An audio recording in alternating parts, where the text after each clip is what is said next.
O vëllezër të dashur, jemi folur sonte për një ibadet, të cilin ibadet dhe adhurim Allahu Gjellëshanu në Kur'an e ka përmendur në më shumë se 100 vende.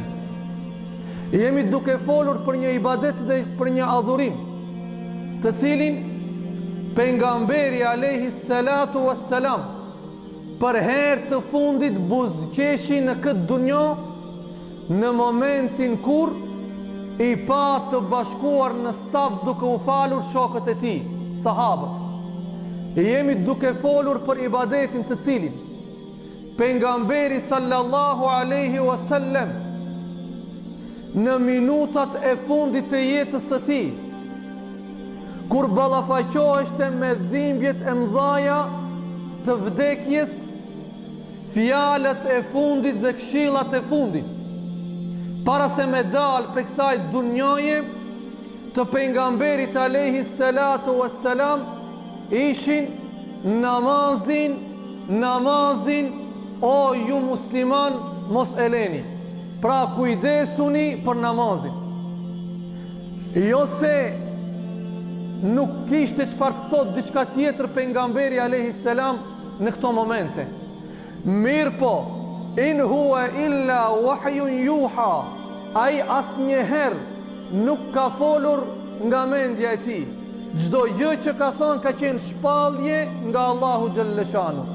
Edhe këto fjalët e fundit, para se del për kësaj dunjoje, Allahu Gjellëshanu do të mësoj pejgamberin alayhi salam që t'jenë fjalët me këshillën më të madhe, me ibadetin më të madh, me adhurimin më të rëndësishëm që njeriu duhet ta bëjë në dunjon e tij sa është gjallë, e që është namazi.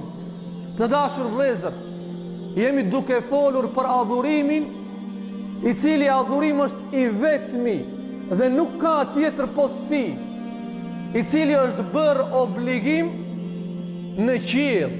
Të gjitha adhurimet dhe ibadetet tjera janë bërë obligim në tokë, ndërsa namazi është i vetmi obligim që është bërë obligim në qiell.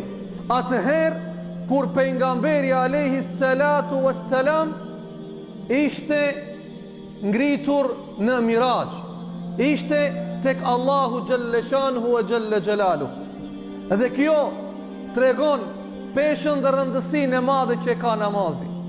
Të dashur vëllezër, pejgamberi alayhi salatu wassalam na e bëri me dije dhe na tha neve se Miraji i besimtarëve dhe i muslimanëve në jetën e tyre sa ata janë gjallë, do ta gjejnë tek namazi.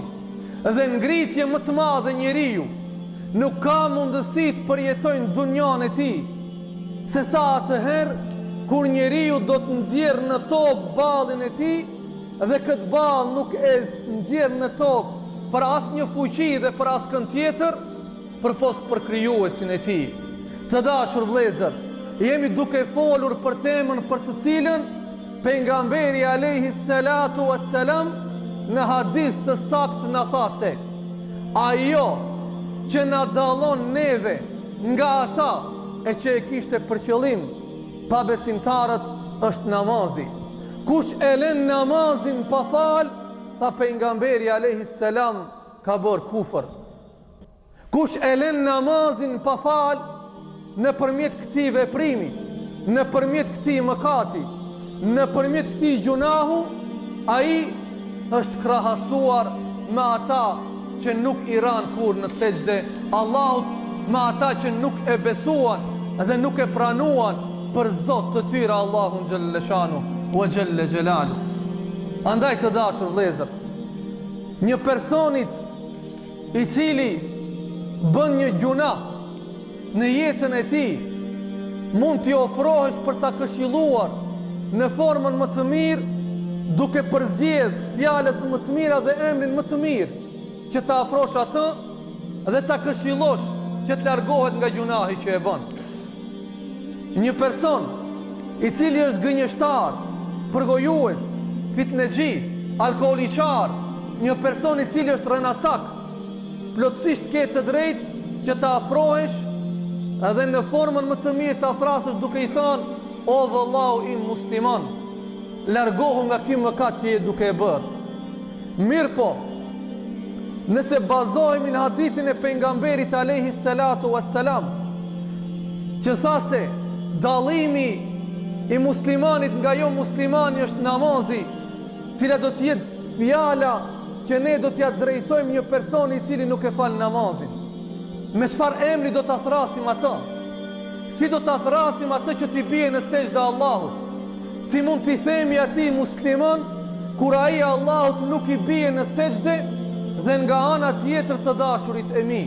Të gjithë ne këtu e dim fort mirë se Allahu nga mëshira e Tij, nga rahmeti I Tij, e largoi iblisin, djallin e mallkuar, për faktin se ai nuk pranoi urdhrin e Allahut një herë në jetën e tij që t'i bie në sejdë Ademit alayhis salam. Dhe për këtë shkak Allahu e largoi nga mëshira e Tij. Çka mund të themi për njerëzit të cilët Allahu xhalla shanu 5 herë në ditë I thret ata që t'i bien në sejdë Allahut, dhe njerëzit 5 herë në ditë, ndoshta jo me fjalë, por me vepër I thojnë Allahut jo, dhe nuk I përgjigjen ftesës së Allahut xhalla shanu. Andaj duhet të ngritet serioziteti I xhamatit ton, të dashurve ton, njerëzve ton, familjarëve ton, dhe duhet punohet aq sa kemi mundësi që njerëzit të mos I lejojmë që të na vdesin pa fal namaz. Duhet marr masa nga më të ndryshmet dhe duke mos pushuar asnjëherë deri kur, derisa të shohim njerëzit që ne I duam se janë duke I rënë në sejdë Allahu xhalla shanu. O ju që keni besuar, ruajeni veten tuaj dhe ruajini familjet dhe fëmijët tuaj nga zjarri I xhehenemit.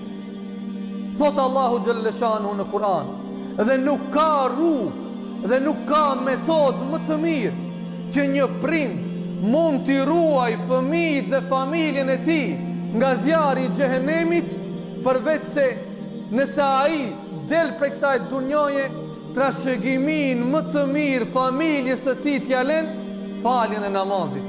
Dhe mjerim shumë I madh është për një person, për një njeri I cili ju lën çdo gjë pas vete fëmijëve dhe familjes së tij, por nuk ju lën namazin, nuk ka lënë breza në jetën e tij të cilët do të falin namazin.